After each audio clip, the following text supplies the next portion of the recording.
Right now, nearly 1 in 5 women in America has been a victim of rape or attempted rape.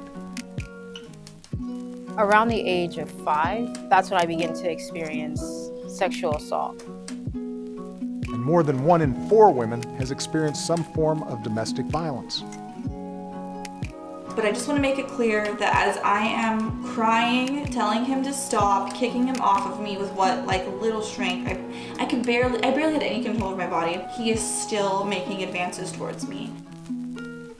Sexual assault takes years, if not a lifetime, to heal from. This is my sexual assault story. So I went over to this kid's house because he didn't have a lot of friends and I felt bad for him.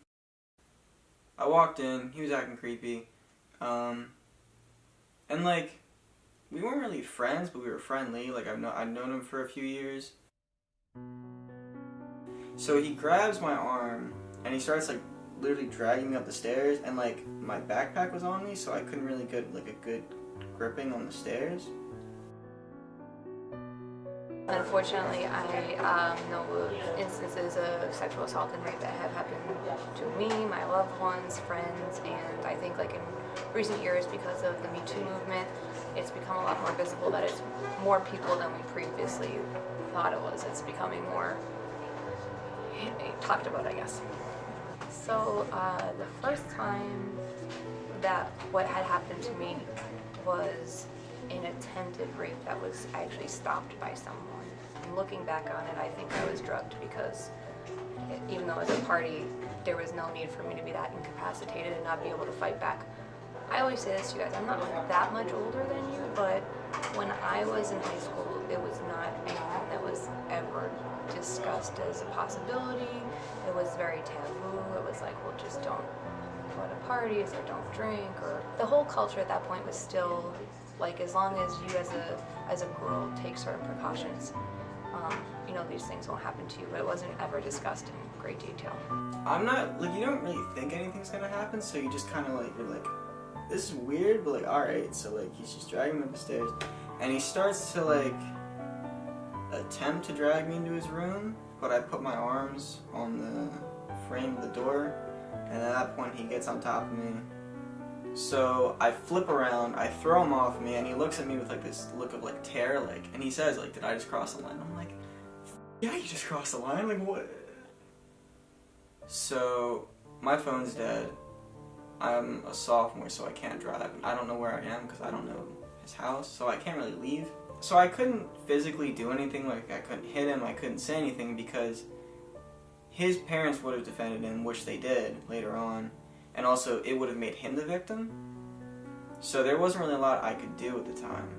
I go in to talk to my counselor and I'm like, alright, so I was sexually assaulted. And the first thing he asks me is if I'm gay. So already that just sets the tone for how this is going to go over the next 2 years. The counselor said that because it didn't happen on school grounds, that there wasn't a lot that he could do. And then when I was raped and I was in college, I went to the Philadelphia police and the sergeant didn't believe me. So even though I had gone to Special Victims Unit and I had been photographed with all of my bruises and strangle marks and everything, and they were very nice to me within that part of the precinct, the overarching attitude that was communicated to me was like, we don't believe you, so I didn't aggressively pursue it after that point. So yeah, just going like through the halls every day and seeing him, and like sometimes they would put him in my classes, and I said it, like, when he's near me, it's a fight or flight response, and like you gotta move him, like you do. And they wouldn't, so I had to move classes, I had to move homerooms. You don't really realize how much it affects you until like a while later.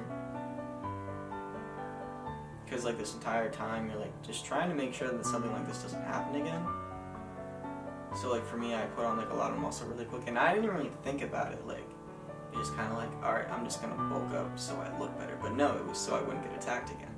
The amount of people that have been sexually assaulted and sexually harassed is ridiculous. So my mom's one of those people.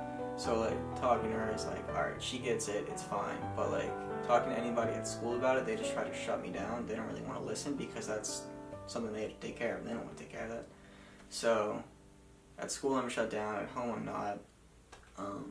I'm more understanding and empathetic, so like in a way it's kind of like, not in any way is it a good thing that it happened, but I'm glad that I can like listen to people and understand how they feel, because you're talking to someone, they've never been assaulted, they've never been harassed, and it's just kind of like you try to understand, but you don't really get it. I mean, you don't, like, they take something from you, you know, and that thing's gone for the rest of your life.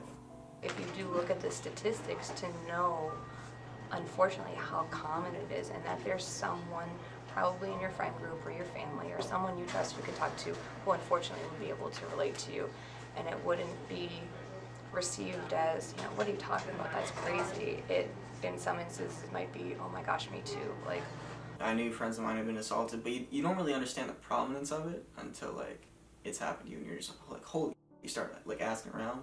And I mean, I have guy friends, I have girlfriends that's happened to, like adults, teachers, and I'm just like, this is not okay at all. When did this become okay in our society for people to just think that you belong to them when you don't? Like, as a woman, you're the one who's questioned and scrutinized and looked at it under a microscope more than whoever did this to you. What were you wearing? Were you drinking? Who were you with? Why did you go there? I mean, there have been court cases where people have been asked to pull out their panties to prove whether or not they were, I don't even know what the expression is because it makes no sense. I guess the biggest thing is like, one, it's not your fault. This doesn't happen to people because of a certain way they dressed or because they were drinking or because whatever it was. Rape happens because there are rapists. you have the ability to create your own happiness and heal yourself because no one else is going to do it for you. I went through this twice.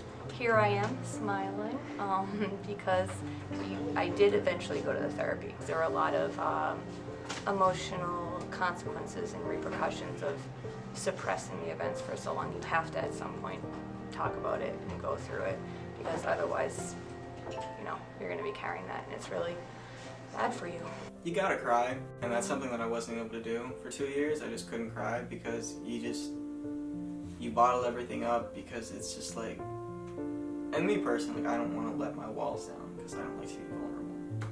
Because like I was vulnerable here, and then it happened. And I think even just for me having that safe space where I could say all of the things that happened and not be judged for it and not be like, well, I know him. And I don't think, like, because this is a person who didn't know me or my friend group in either circumstance, it was very liberating to be able to say, like, here's what happened, and even be able to tell the story to someone who wasn't going to, like, I felt, judge me in any way for it. And then, you know, then you're able to start to unpack all of the feelings that go along with the experience.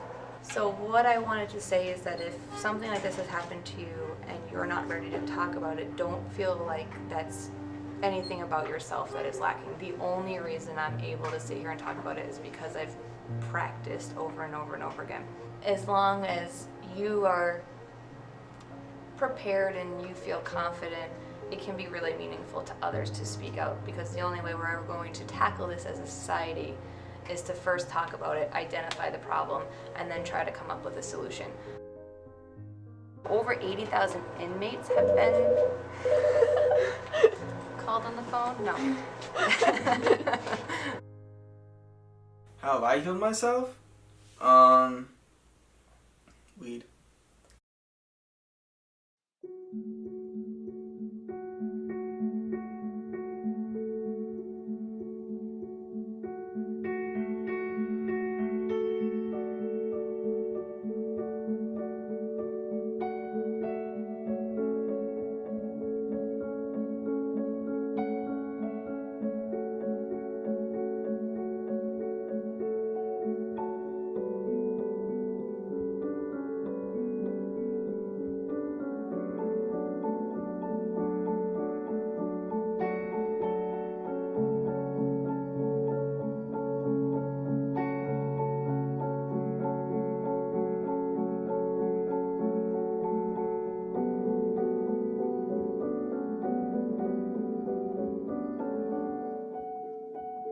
when you're ready, reach out, because there are people willing to help you. There's all kinds of organizations like Women Organized Against Rape that are located in Philly. You can go there and talk to people for free.